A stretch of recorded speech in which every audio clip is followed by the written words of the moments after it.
ये दंगा कराने के पीछे अगर किसी का हाथ होता है तो हमेशा भाजपा ही होते हैं।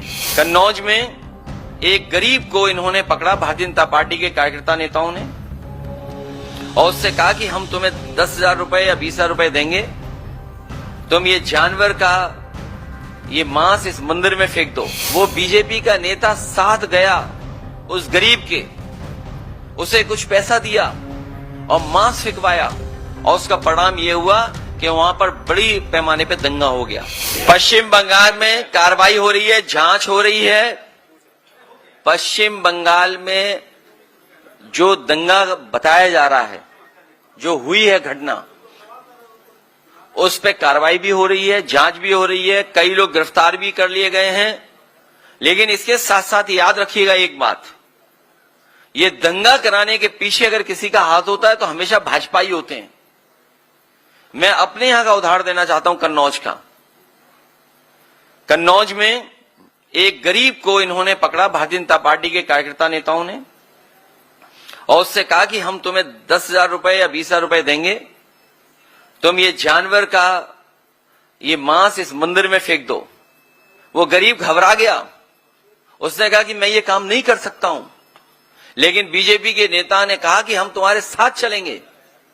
वो बीजेपी का नेता साथ गया उस गरीब के, उसे कुछ पैसा दिया और मांस फेंकवाया, और उसका परिणाम यह हुआ कि वहां पर बड़ी पैमाने पे दंगा हो गया। एक दूसरे की दुकानें तोड़ दी गई, जला दी गई, नुकसान हुआ। जब हम सब लोगों ने जांच और सच्चाई बताई तो उसमें 17 भारतीय जनता पार्टी के नेता जेल गए। 17 नेता भारतीय जनता पार्टी के जेल गए, एनएसए लगा उन पर। हाईकोर्ट में आप जानकारी कर लेना उन पे किस तरह का वो केस था।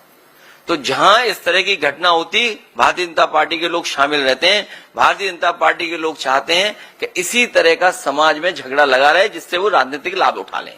क्योंकि जो बुनियादी सवाल हैं आप उनसे पूछिए।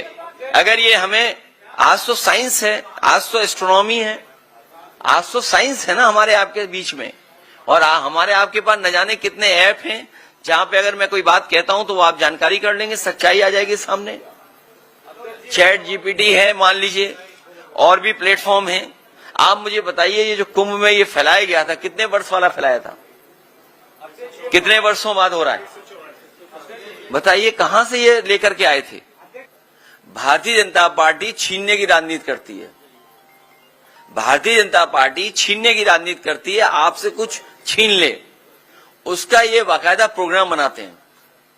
पहले नोटबंदी किया इन्होंने, हमें आपको भरोसा दिलाया कि नोटबंदी से भ्रष्टाचार खत्म हो जाएगा, आतंकवाद खत्म हो जाएगा, हमारी अर्थव्यवस्था अच्छी हो जाएगी। क्या वो परिणाम आ रहे हैं? उसके बाद इन्होंने वैट छीन लिया, नया कानून लागू कर दिया जीएसटी का।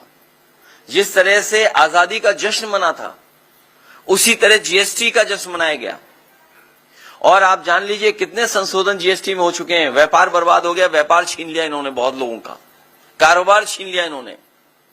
एंग्लो इंडियंस का एक आरक्षण होता था, विधानसभा में एक सीट थी, अपॉइंट हुआ करते थे।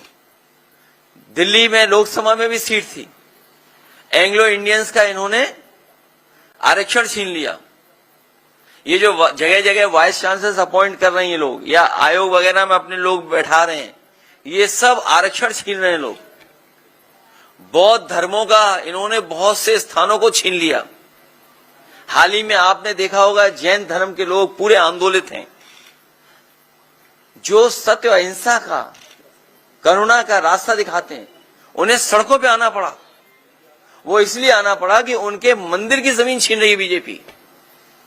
ये भारतीय जनता पार्टी वक्फ बिल इसलिए लेकर के आई है जिससे ये जमीन छीन ले। भारतीय जनता पार्टी से बड़ी जमीनी पार्टी कोई नहीं है। जब आपको ये कहते हैं हम दुनिया के सबसे बड़े दल हैं, तो आप भूल जाते हैं ये जमीनी पार्टी है, भूमाफिया पार्टी है। इन्हें कहीं जमीन दिख जाए वहां कब्जा कर लेते हैं। और मुझे लग रहा है कि प्रयागराज में भी बड़े पैमाने पे इन्हीं लोगों ने कब्जा किया होगा। और आप पीडीए से सूची निकलवा लीजिए, पीडीए से बोर्ड पीडीए के लग गए थे, इन्हें लगा कि समाजवादियों ने बोर्ड लगवा दिए हैं। बाद में हमारे 46 में 56 वाले मुख्यमंत्री जी को पता लगा कि ये तो पीडीए प्रयागराज डेवलपमेंट अथॉरिटी है, तो होर्डिंग हटने लगे। पीडीए में भी सबसे ज्यादा जमीन कौन छीन रहा है, कौन ले रहा है?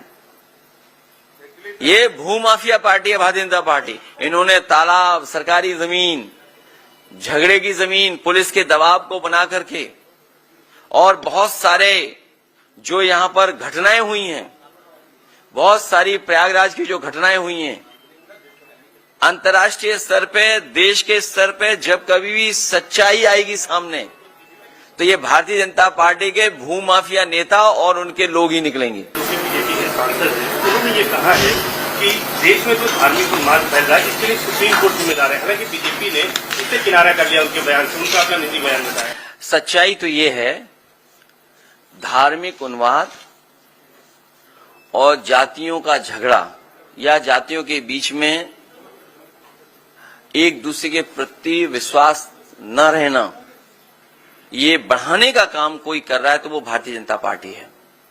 भारतीय जनता पार्टी समय समय पर किस तरीके से डिवाइड एंड रूल कर सकें, समाज में कैसे डिवीजन करें, कभी धर्म के नाम पे डिवाइड करना, कभी जाति के आधार पे डिवाइड करना, ये भारतीय जनता पार्टी के लोगों का बहुत ही वेल प्लान्ड प्रोग्राम चलता है। उसके लिए फंड्स लगाते हैं ये लोग। तो ये जो कुछ कहा गया, ये भारतीय जनता पार्टी की अपनी सोच है। और सच्चाई तो ये है, जो लोग दावा कर रहे थे कि 400 पार, और अगर 400 पार हो गए होते तो आपके चैनल तो बंद हो गए होते, या फिर तो वन वे वन कलर में हो गए होते, और सड़कों पर तलवारें और राइफलें घूम रही होती। बम तो चलने का यहां है ही कुछ, कोई ट्रेडिशन है यहां पर। सोचिए 400 पार होने के बाद तलवारें घूम रही होती सड़कों पर, नंगी तलवारें लहराई गई होती। सर, आप आगरा भी गए थे, राणा सांगा और औरंगजेब का विवाद कब थमेगा? आपके पार्टी के सांसद यस्सी हसन हैं, वो कह रहे हैं कि औरंगजेब में अगर कुछ बुराई थी कुछ अच्छाई भी थी। मैंने बहुत बार निवेदन किया और फिर आपके माध्यम से मैं निवेदन करता हूं, इतिहास को इतिहास रहने दीजिए।